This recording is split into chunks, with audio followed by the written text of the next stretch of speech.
Hey, howdy, hey, everybody on YouTube. It's your boy, the Memphis XLR8, here with a deck profile for Kuribohs of 2021. We got ourselves new support, everybody. Good old Kuriboh brothers are here. And we're just going to look at today with this deck, all the new support. You know, we're taking a look. We've gotten rid of most of the old Kuribohs for this particular build. Kuribohs now want to play more of an aggressive style. There's not as much time for a slow burn as there used to be, so this deck is mostly focused on spamming out Kuribohs and making big link monsters and just going from there. So, for our deck today, we have ourselves 3 copies of Radian, the multi-dimensional kaiju, 3 copies of Link Slayer, 2 copies of Kuriboh Babylon, 1 Kuriboh Bandit, 2 copies of the original Kuriboh, 1 copy of the Winged Kuriboh, 3 copies of Kuriboh, 2 copies Kuriboh, Kuriboh, Kuriboh, and Kuriboh. For our spells, we have 3 copies of the Allure of Darkness, 1 for 1, 1 Monster Born, 3 copies of the 5-star Twilight, 3 copies of the Flute of Summoning Kuriboh, 1 copy of Call by Grave, 3 Multiply, and we have ourselves a couple Storming Meter Forces. For our extra deck, we're running 1 Relinquished Anima, 1 Link Kuriboh, 2 Masquerena, 1 Proxy Dragon, 1 Nightmare Phoenix, 1 Axis Code Talker, 1 Saryuja Skull Dread, 1 Boral Sword Dragon, 1 Unchained Abomination, 1 Avramax, 1 Zapological Blammer Dragon, 1 Underworld Goddess of the Closed World, 1 Nurlusk Assembled Nightingale, and finally, number 54, Lion Heart. The side deck we'll go over in a little bit. So as I say, this is a Link-centric, spammy sort of deck. We have ourselves a lot of Kuribohs, and we have some nice ways of getting them out. Primarily, our method of summoning out all of our Kuribohs is the new 5-star Twilight. This nice little spell here allows you to tribute a level 5 monster if it's the only one you control, in order to summon out each of the Kuriboh brothers, which is Kuriboh, Kuriboh, Kuriboh, Kuriboh, and as well, Kuriboh. And this is a nice little spell. Like I said, you just tribute level 5 monster. In our level 5 monster today, we're going to be using Link Slayer. Now, there's a lot of level 5 monsters that can be special summoned from the hand. There's a lot of options for a level 5, you know, things like Cyber Dragon and Garbage Lord and things like that. I mostly went for Link Slayer for a couple of reasons. Number 1, this guy can be special summoned if you have no monsters. But more importantly, it can be summoned if you have no monsters during either player's turn. So basically, if you start out going first, you can special summon this dude, play 5-star Twilight. And if it's your opponent's turn, you can special summon this, play 5-star Twilight. So it doesn't matter who's going first or second. If you have Link Slayer in your 5-star Twilight, you can special summon the Kuriboh brothers, which is very important. Another very important thing about Link Slayer is they have some spell trap disruption. You know, you discard 2 cards to destroy up to 2 spell traps on the field. And Kuribohs with the, you know, Kuriboh as well, they do like to be in the graveyard. So it's a nice little thing to be able to, you know, summon this dude out, bait out some spell traps, blow those up. If your opponent negates it, it destroys Link Slayer, it's fine. If you have another one, you can special summon that. It's not a once per turn special summon. So I gravitated towards Link Slayer. I feel like he's the best choice there. There are other options, like I said, you can experiment with other level 5s if you want. But I think Link Slayer is the best option there. So, Link Slayer into your 5-star Twilight, that's your primary Link generator.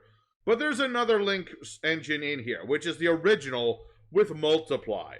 This original spell of Oz allows us to target a Kuriboh, tribute that Kuriboh, and then you summon out 5 Kuriboh tokens. Now, the tokens are a little more limited in what you can make with your links. You do have the option of using them to make links like Masquerena, Proxy Dragon. Those can lead up to big things like Abomination, Avramax. It all works out. You know, if you can't do 5-star Twilight, Multiply is the next best thing.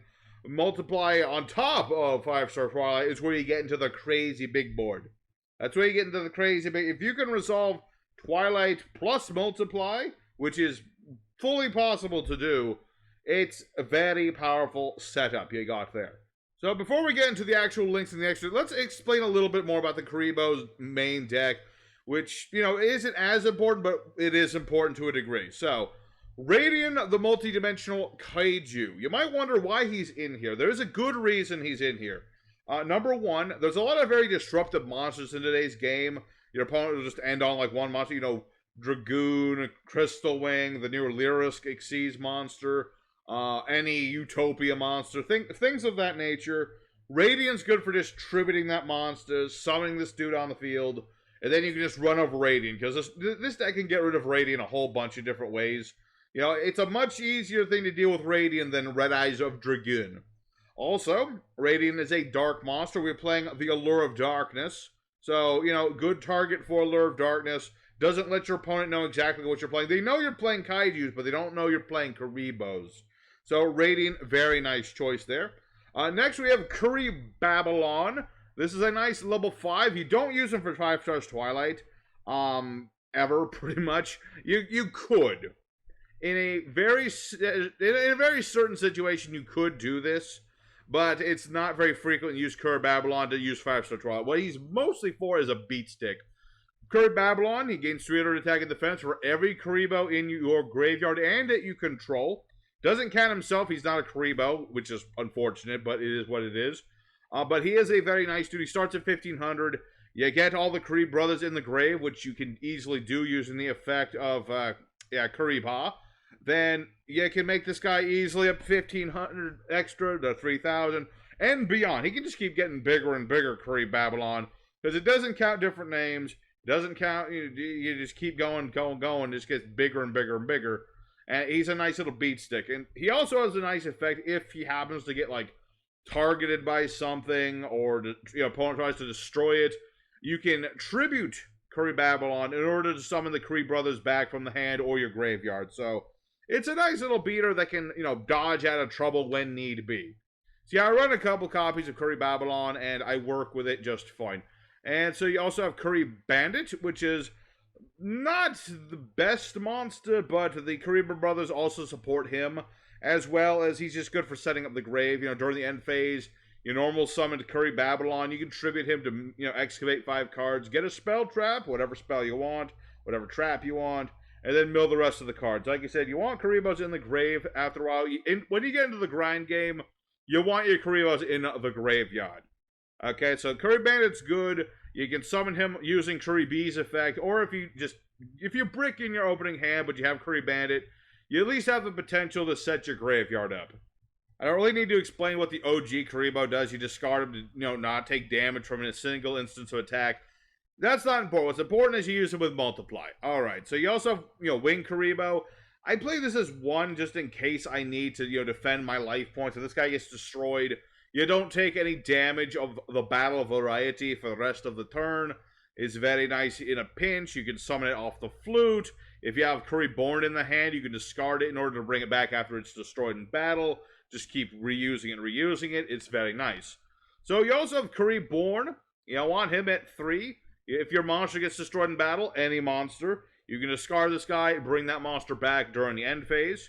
And as well, Kuriboh has a very nasty effect, where during the battle phase, not once per turn, mind you, you can banish this dude and summon as many Kuribohs as you want from the grave. You can summon up to 5 Kuribohs multiple times. So if you have like 2 Kuribohs in the grave, your opponent has like 5 monsters, you bam, bam, bam, bam, bam, hit 5 Kuribohs, but you can banish the Kuriboh, bring back Kuribohs. So it's a nice little dude. You want him in the graveyard as often as humanly possible, which isn't always something we do. I mean, we do have things like 1-for-1 to get him in the graveyard, but he usually just gets in the grave naturally when he's, your monsters get destroyed in battle. You use this guy's link material, whatever have may you do. So now let's get into the Kuri brothers themselves. We got ourselves a Kuriboh. He is a floater. When he or another Kuriboh monster gets destroyed by battle, you can summon a Kuriboh from the deck, except for himself. I mean, you can summon any monster with 300 attack, 200 defense, but you're going to be summoning Kuribohs, and that's what Kuriboh is for. Now, I would have preferred it if Kuriboh was a discard effect, discard him to summon a Kuriboh, but it's still something. He works if he's, destroyed while face down. It's a nice thing. You're mostly summoning with Twilight to use for links, again. But if you've resolved Kuriboh to summon all the Kuribohs in defense mode, it still works, because if your opponent attacks another Kuriboh, Kuriboh still goes off, and it gets you another Kuriboh to replace the one that gets destroyed. He also, of course, has the effect of tributing all the Kuriboh brothers to summon Babylon if you need it. Kuriboh, a very nice monster. He searches the spell traps of the Kuriboh archetype.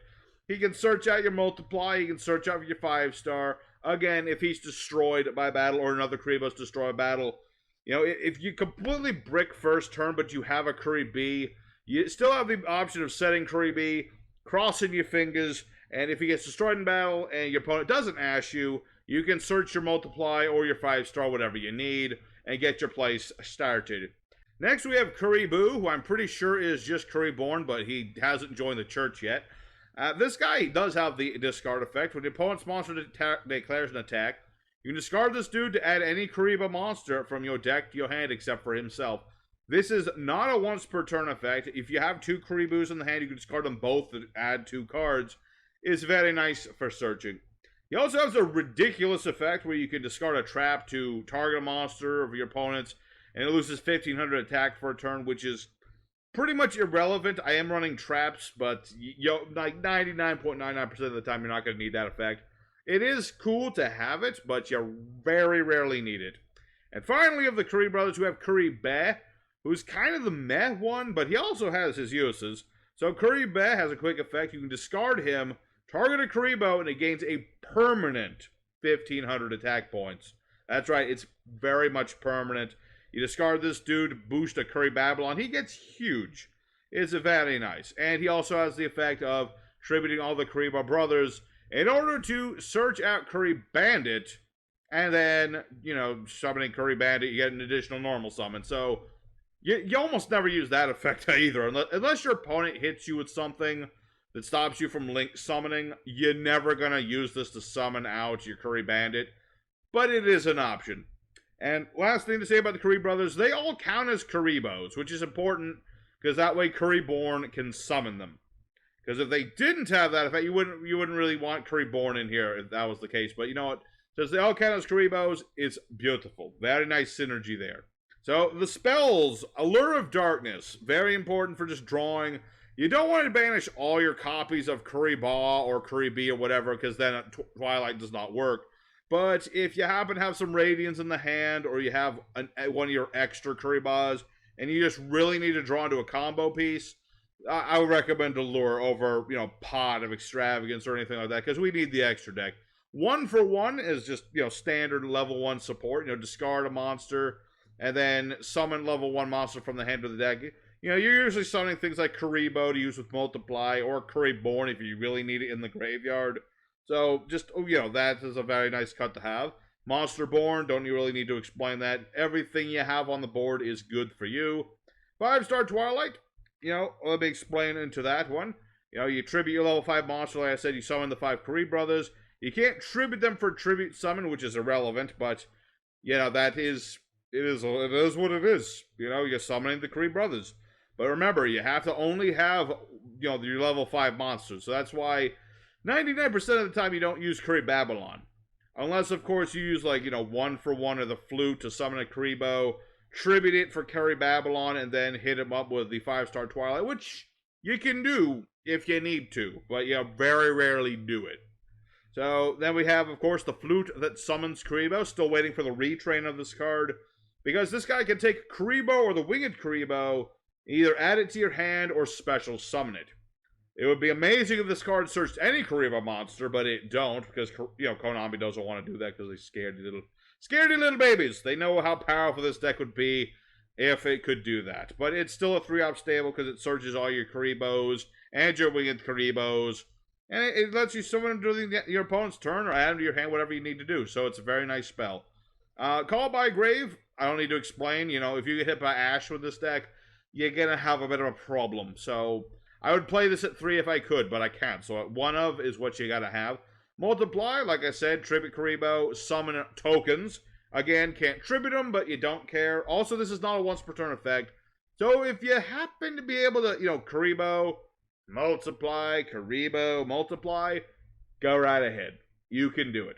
And lastly, in the main deck, we have, of course, the Storming Mirror Force, which is exclusively here just because of, you know, your opponent doesn't expect it. You know, nobody expects this. I mostly play this because, like, when I was doing deck testing, a lot of people playing Lyrilusk nowadays, and this completely screws over Lyrilusk. But it also screws over, like, it screws over a lot of decks, okay? This is non-targeting, non-destruction removal. Bounce it back to the hand. Bounce extra deck monsters back to the extra deck. I run it in 2, and it works just fine. Alright, so let's go into the extra deck real quick, because, you know, this deck profile is getting a little longer than I'd like to say it. So, Relinquished Anima, basic monster, link 1, you summon it, steal an opponent's monster that this guy is pointed to. Just basic removal if you need it. So, that's what Relinquished Anima's for. Link Kuriboh, don't need to explain, he's Link Kuriboh, come on.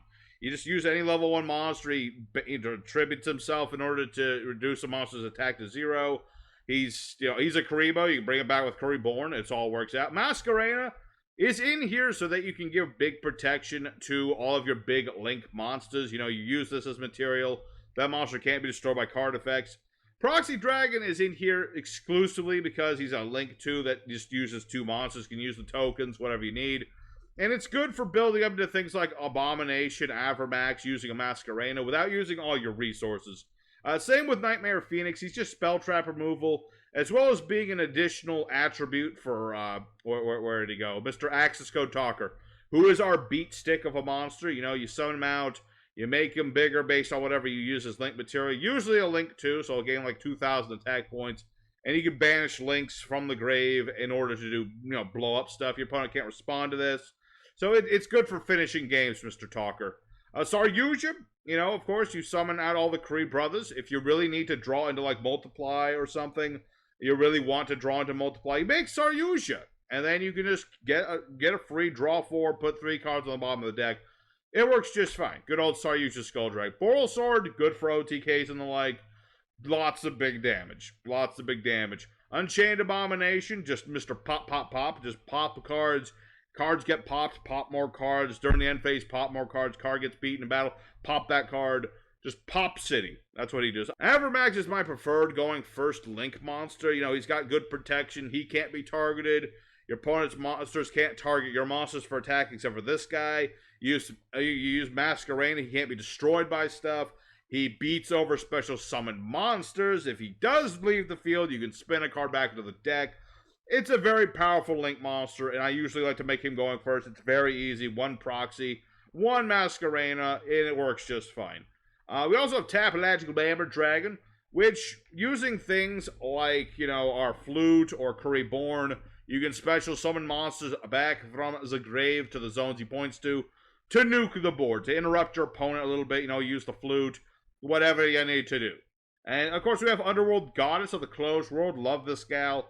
Very useful considering we're summoning all these monsters off Twilight, but also just, good in general for linking away your opponent's monsters, locking them out of graveyard for a bit, negating stuff when she's summoned.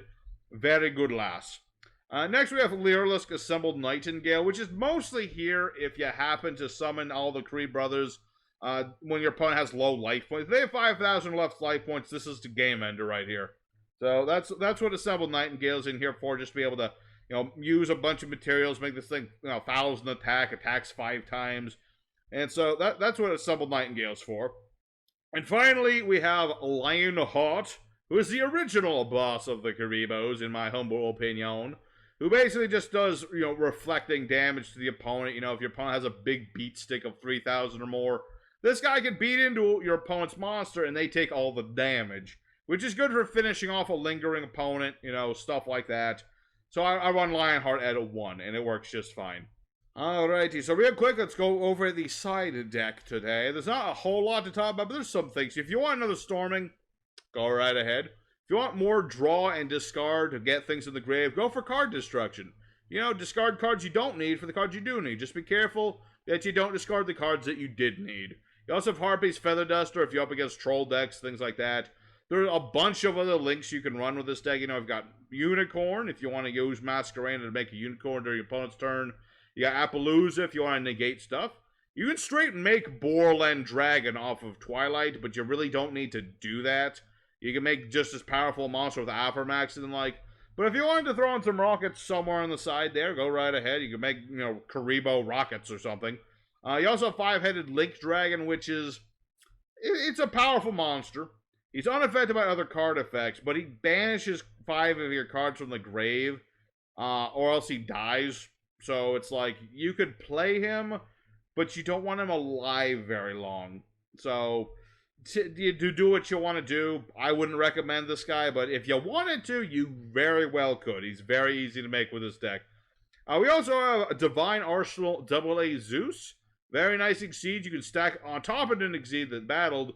So if you use, Assembled Nightingale with like 2 or 3 materials, if you really needed to, you attack with that, Assembled Nightingale, and then after battle phase, you make your Zeus, and then you can wipe your opponent's board. You also have things like Cyber, if you wanted to run Cyber Dragon in your Kuriboh deck instead of Link Slayer, you can also run things like Chimera Tech, Mega Flake Dragon. I mean, it's useful if you're up against Cyber Dragons and the like, so that's something you can do. Another Kuriboh if you need more for Multiply. Another Kuri Babylon if you want to do more beat sticking. An additional level 5 that's also potentially a good one. Guilty of the D-Knight Soul Spear. He can be normal summoned without tribute if you have no monsters. So very much like Link Slayer. But this guy has the effect that if he is normal summoned, you can banish a monster of your opponents with attack that's higher than or equal to this dude's attack, which is, like I said, it really depends on what you're up against. If you want to run Link Slayer to get rid of spell traps, go ahead. If you want to use Guiltia, go ahead. Either one will work. Either one will work. And lastly, because we do have lights in this deck as well, you could run some Chaosy boys. You got your Chaos End Dragon, your Blackluster Soldier, whichever one works for you. Either one works just fine. There's something in my eye. It's something in my eye. It's not tears, sadly. It should be tears, but it ain't. Okay, I got it. Okay, so that's the deck, everybody. A little longer of a profile than I expected it to be, but there's a lot to go over with this deck. You gotta really go for the nuances of the Kuribohs in order to understand them. So, this is the deck we've got today. Kuribohs, they used to be about, like, the stall a little bit of guerrilla warfare, wear your opponent down. Now, it's a bit more aggressive, a bit more just spam at the Kuriboh brothers and make big links. Still waiting for more Kuriboh spell trap support. That's going to be the next thing. I need a draw card that's Kuriboh focused or something. Send a Kuriboh from your hand to the graveyard. Draw 2 cards. That's what I want to see. So, that's the deck. I'm going to go ahead and leave you guys with a few replays showing this deck in action. And so, I want to say before then, thank you guys very much for watching. If you liked this deck profile, consider hitting the like button. Maybe consider subscribing too, whatever you'd like to do. But for now, thank you, and here's some nice little replays for you.